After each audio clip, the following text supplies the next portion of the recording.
jaamacadda alimaam maxamed ibnu masri almarweysi ayaa farceeda ugu weyn ee ay yeelanayso waxaa laga furay magaalada muqdisho.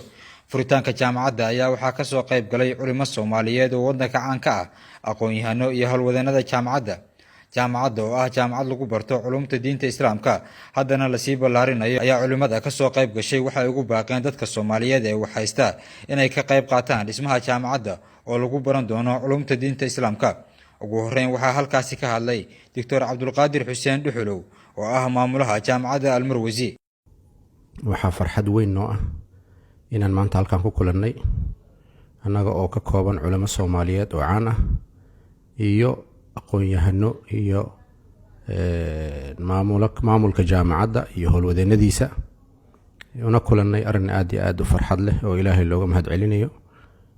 arrinkaas oo ah bishaaro runtaan ugu bishaaraynayno ummadda islaamka dhammaan, gaar ahaan ummadda Soomaaliyeed oo maanta halkan laga furi doono haddii alla yiraahdo ama ka bilowday dhismaha xarun weyn oo ay noqon doonto xarumaha ay jaamacaddu leedahay.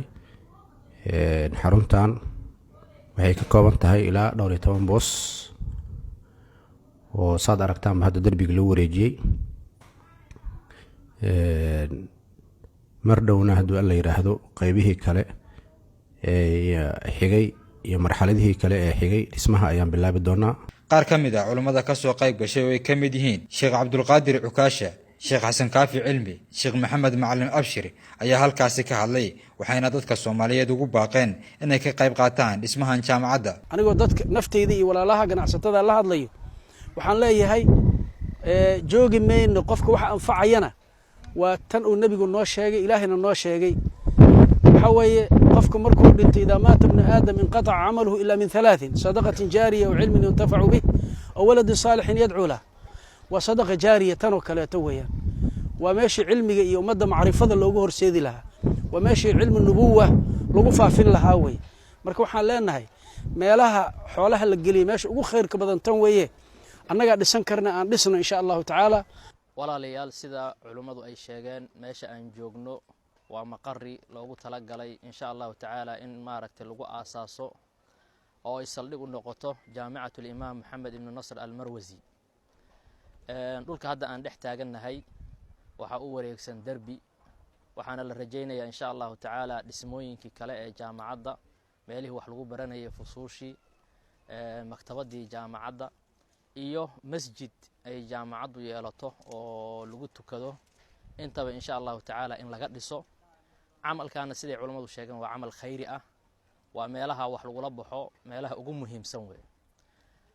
marka waxaan uu fariintan u diraynaa dadka muslimiinta ah ee Soomaaliyeed ee awlaadooda iyo walaalahood ay ka baranayaan culumta sharciga jaamacaddan iyo jaamacadaha la midka ah inay arrintaani gacan ka geystaan, haddii ay dal joogaan iyo haddii ay dibad joogaan intaba. sadaqadu yaraan ma laha, qof walba wuxuu awoodi karo oo kari karo inuu ku darsado. runtii waa jaamacad diini ah, cilmi aad u qiimo badan oo rasiinana dadka baraysa. waana ku faraxsannahay in jaamacadda loo helo dhul ay leedahay oo waqaf ah iyo dhismo ay leedahay oo waqaf ah. wax aad iyo aad loogu farxo weeye. dadka magaalada jooga dhowr qof baa dhisi karta jaamacad, maahana 10 jaamacadood dhisi kara, laakiin waafajinta ilaahay baa iskale subxaanahu wa tacaala.